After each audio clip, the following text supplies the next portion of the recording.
सन्नाटा चारों ओर फैला हुआ था। राघव एक सुनसान जगह पर खड़ा था। उसके चारों ओर अजीब सी धुंध छाई हुई थी। हवा में एक भयावह सन्नाटा और सिहरन थी।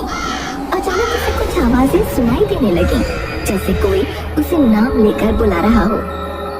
राघव, राघव, राघव, राघव। राघव ने चारों ओर देखा पर कोई नजर नहीं आया।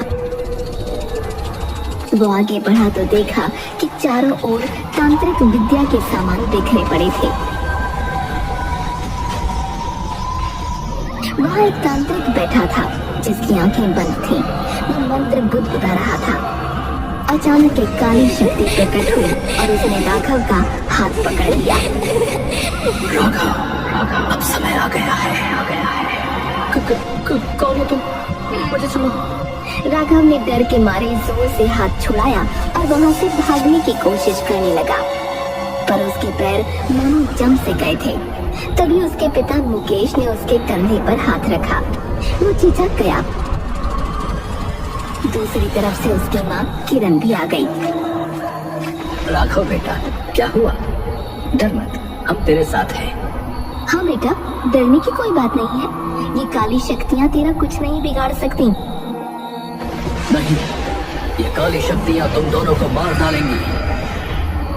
इससे पहले कि राघव कुछ समझ पाता, दोनों काली शक्तियाँ प्रकट हुईं और मुकेश और किरण को खींचकर अंधेरे में ले गईं। पापा, मम्मी। और उस चीख के साथ उसकी आंखें खुल गईं। वो अपने बिस्तर पर पसीने से तरबतर था। उसे एहसास हुआ कि ये सब एक बुरा सपना था। उसने तुरंत अपने माता पिता के कमरे की ओर दौड़ लगाई। उसके दिल की धड़कन अब भी तेज थी और उसकी आंखों में डर साफ झलक रहा था। पापा, मुझे फिर से वही सपना आया। जब से मैं 18 साल का हुआ हूँ, मुझे अजीब अजीब सपने आ रहे हैं। हमेशा काली शक्तियाँ होती हैं जो आप दोनों को मारने की कोशिश करती हैं। ये तो बहुत अजीब है बेटा। हमें समझ में नहीं आ रहा कि ये सब क्यों हो रहा है। पापा, मुझे लगता है कि हमें किसी तांत्रिक को बुलाना चाहिए। हो सकता है वो इन सपनों का कारण और इसका समाधान निकाल सके। मुकेश और किरण ने एक दूसरे की ओर देखा और राघव की हालत देखते हुए तांत्रिक को बुलाने का फैसला किया। अगले दिन तांत्रिक उनके घर आया।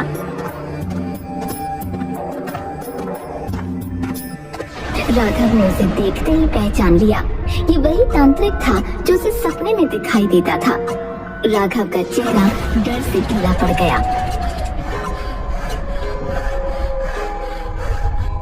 माँ, पापा, ये तांत्रिक, ये वही तांत्रिक है जो मुझे सपने में दिखता है। मतलब जो सपने में हो रहा है वो सब सच है। हे भगवान, इसका मतलब आप लोग सचमुच खतरे में हैं। वो काली शक्तियाँ आप लोगों को मार डालेंगी। बेटा घबराओ मत, ये सब सपने हैं। हमें बाबा से बात करने दो। हाँ बेटा, पहले इनकी बात सुन लो। हो सकता है ये हमारी मदद कर सके। तांत्रिक ने हाथ उठाकर उन्हें रोक दिया। राघव जो कह रहा है वो सच है। ये सपने नहीं, भविष्य की घटनाएं हैं। मेरी दिव्य दृष्टि कहती है कि आप लोग जरूर इस बारे में कुछ जानते हैं। हाँ, असल में हमारा एक फार्म हाउस है जिसे हमने राघव की पैदाइश पर खरीदा था, लेकिन वहाँ कुछ काली शक्तियाँ थी और उसी चक्कर में हमें वो फार्म हाउस छोड़ना पड़ा। लगता है ये उसी का असर है। अच्छा, तो उनसे बचने के लिए एक विशेष पूजा करनी होगी। तो पूजा करिए बाबा, जल्दी करिए। तांत्रिक ने पूजा की और मंत्र पढ़ते हुए राघव के हाथ में एक काला धागा बांध दिया। तुम्हें बहुत सावधान रहना होगा। ये काली शक्तियाँ बहुत ताकतवर हैं और उन्हें हराना आसान नहीं होगा। उन्हें वहां जाकर ही खत्म किया जा सकता है, पर तुम बस ये धागा बांध कर रखो, तुम सुरक्षित रहोगे। राघव को लगा कि उसे उन काली शक्तियों को खत्म करने के लिए कुछ करना होगा, वरना वो उसके माता पिता के लिए खतरा बन सकती है। उसने अपने माता पिता से छुपकर उस फार्म हाउस पर जाने की योजना बनाई। उसने अपने दोस्त सनी को भी साथ ले लिया। सनी, मुझे तुम्हारी मदद चाहिए। हमें उस फार्म हाउस पर जाना होगा। ठीक है राघव, मैं तुम्हारे साथ चलूंगा। शानू, जो उनके मालिक का बेटा था, उसने उन्हें घर से निकलते हुए देख लिया और उनके साथ चलने का फैसला किया। राघव भैया, मैं भी आपके साथ चलूंगा। आप लोग अकेले नहीं जा सकते। ठीक है, चलो। तीनों फार्म हाउस पहुंचे। वहां पहुंचते ही अजीब सी घटनाएं शुरू हो गईं। जैसे ही वो अंदर गए, उन्हें दीवारों पर अजीबोगरीब चित्र और तंत्र मंत्र के निशान दिखाई दिए। राघव, यहाँ का माहौल बहुत डरावना है यार। हमें सचमुच सावधान रहना होगा। हाँ यार सनी, हमें मिलकर इन काली शक्तियों का सामना करना होगा। अचानक एक जोरदार आवाज हुई और चारों ओर धुंध छा गई। शानू चिल्लाया, ये क्या था? मुझे बहुत डर लग रहा है। हिम्मत रखो शानू, हमें डरना नहीं है। हम यहाँ इन काली शक्तियों को खत्म करने आए हैं। मुझे बचाओ, अचानक उन्हें एक आवाज सुनाई दी जो राघव का नाम पुकार रही थी। तीनों ने उस आवाज का पीछा किया और एक कुएं के पास पहुँचे जो ढका हुआ था। उन्होंने कुएं को खोला और देखा कि अंदर एक औरत मदद के लिए पुकार रही थी। मुझे बचाओ, मुझे यहाँ से बाहर निकालो, बाहर निकालो। राघव, ये पक्का वही काली शक्ति होगी। हाँ सनी, कुएं को वापस ढक दो। हमें इसको मारने का तरीका सोचना होगा। वो तीनों कुएं को ढकने की कोशिश करते हैं, पर इतनी देर में वो काली शक्ति बाहर आ जाती है। तीनों भागना शुरू करते हैं। शानू एक कमरे में घुस जाता है और कमरा अपने आप बंद हो जाता है। वो बुरी तरह चिल्लाने लगता है, बचाओ, बचाओ, राघव, सनी, मैं यहाँ फंस गया हूँ। थोड़ी देर बाद उस कमरे का दरवाजा अपने आप खुल जाता है। वो बाहर आता है तो देखता है कि राघव और सनी मंत्र पढ़ते हुए एक कोने में गंगा जल छिड़क रहे हैं। ये क्या हो रहा है? हमने काली शक्तियों को खत्म कर दिया। बाबा के दिए हुए इस धागे ने हमारी सुरक्षा की और गंगा जल ने इसको खत्म कर दिया। अरे वाह, ये तो बहुत अच्छी बात है। तो चलो फिर वापस चलते हैं। हाँ चलो। राघव कार स्टार्ट करने की कोशिश करता है पर कार स्टार्ट नहीं होती। तब शानू राघव के पापा को फोन लगाता है और उन्हें फार्म हाउस पर बुलाता है। मुकेश और किरण एक बिल्डर को साथ लेकर फार्म हाउस के लिए निकलते हैं क्योंकि वो उस फार्म हाउस को बेचना चाहते थे। अब आखिरकार हम फार्म हाउस बेच देंगे। हाँ मुकेश, 20 साल से उनकी वजह से ये जमीन बिक नहीं पा रही थी। आप चिंता मत करें, मैं सब संभाल लूंगा। रास्ते में अचानक उनकी कार खराब हो जाती है। वो तीनों कार से उतरे और उसे ठीक करने में जुट गए। कुछ देर की कोशिश के बाद कार ठीक हो गई, लेकिन बिल्डर अचानक गायब हो गया। अरे बिल्डर साहब कहाँ गए? अरे यहीं कहीं होंगे, चलो ढूंढते हैं। मुकेश और किरण ने बिल्डर को ढूंढना शुरू किया। कुछ देर बाद बिल्डर अचानक प्रकट हो गया।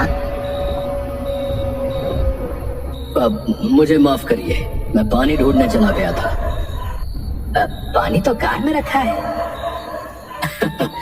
अरे मैं तो भूल ही गया था। फिर वो तीनों वापस कार में बैठे और चल दिए, लेकिन बिल्डर की लाश तो वहीं झाड़ियों में पड़ी हुई थी। ये इनके साथ जो था वो कोई और नहीं था, जिसकी उन्हें भूख तक नहीं थी। वो तीनों आखिरकार फार्म हाउस पहुंचे। मुकेश और किरण काफी खुश थे कि अब वो फार्म हाउस को बेचकर सारी परेशानियों से मुक्त हो जाएंगे। अब तुम तीनों ठीक हो ना? ऐसे बिना बताए यहाँ आने की क्या जरूरत थी? अरे आप लोग चिंता ना करो, बाबा ने मुझे इन काली शक्तियों को खत्म करने का तरीका बताया था। अच्छा, चलो अच्छा किया। जीना हराम किया हुआ था उन काली शक्तियों ने। मुकेश के ये कहते ही अचानक अजीब सी घटनाएं शुरू हो गईं। हवा में ठंडक और अजीब सी आवाजें गूंजने लगी, दीवारों पर साए दिखने लगे और फर्नीचर अपने आप हिलने लगा। मुकेश, ये क्या हो रहा है? काली शक्तियाँ तो खत्म हो गई थी। मुझे भी समझ नहीं आ रहा, ये सब फिर से कैसे हो सकता है? अचानक बिल्डर का रूप बदलने लगा। उसकी आंखें लाल हो गईं और चेहरा काला पड़ गया। वो एक भयानक काली शक्ति में बदल गया। मुकेश और किरण डर से कांपने लगे। तुम लोग समझ नहीं पाए, मैं अभी भी यही हूँ। प्रेमनाथ, तुम? हाँ, और निर्मला भी यही है, तुम्हारे इंतजार में। आज तुम दोनों का अंत होगा। मुकेश, किरण और बाकी सभी डर के मारे बाहर की तरफ भागने लगे, पर उन काली शक्तियों ने उन्हें एक जगह पर रोक दिया। मुकेश, अब हम क्या करें? हम यहाँ से कैसे निकलेंगे? अब शांत रहो, मुझे सोचने दो। तुम लोग यहाँ से नहीं जा सकते। तुम सब अब मेरे कब्जे में हो।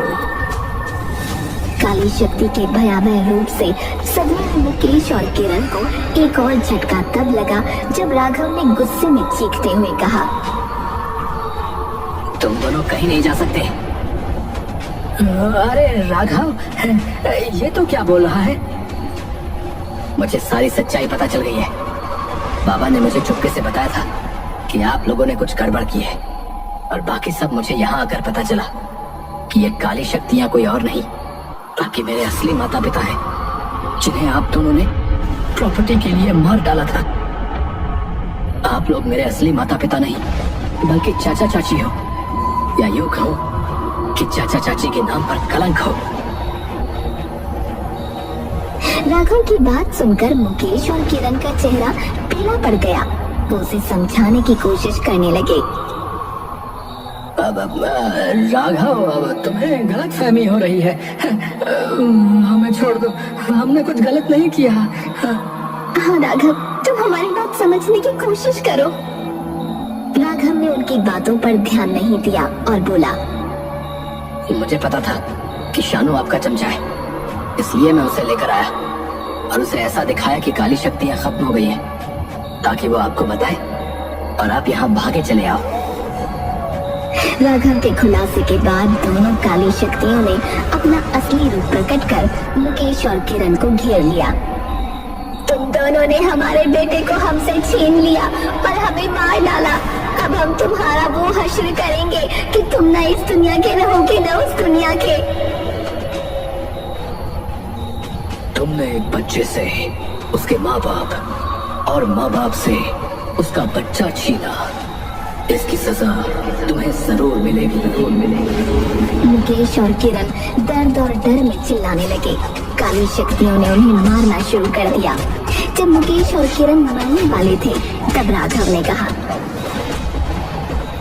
माँ पापा प्लीज इन्हें छोड़ दीजिए। मैं जानता हूँ इन्होंने गलत किया, पर इन्होंने मुझे पाल पोस कर बड़ा भी किया है। मुझे इनकी परवरिश का कर्ज चुकाना है। राघव की विनती सुनकर काली शक्तियाँ थोड़ी देर के लिए रुक गईं। ठीक है राघव, तुम्हारे लिए हम इन्हें नहीं मारेंगे, लेकिन इन्हें सजा जरूर मिलेगी। दोनों काली शक्तियाँ मुकेश की टांगे और किरण के हाथ तोड़ देती हैं, जिससे वो अपाहिज हो जाते हैं। मुकेश और किरण दर्द में कराहते हुए जमीन पर गिर पड़ते हैं। माँ, पापा, मुझे माफ कर दो। राघव के मुंह से माँ पापा सुनकर निर्मला और प्रेमनाथ की आत्माओं को मुक्ति मिल गई और वो दोनों वहाँ से चले गए। माँ, पापा, आपकी आत्मा को शांति मिले। शांत हो जाओ राघव, शांत हो जाओ। फार्म हाउस का माहौल शांत हो गया और राघव ने अपने असली माता पिता को सच्चाई के साथ विदा किया। मुकेश और किरण को अब अपनी सजा का सामना करना था।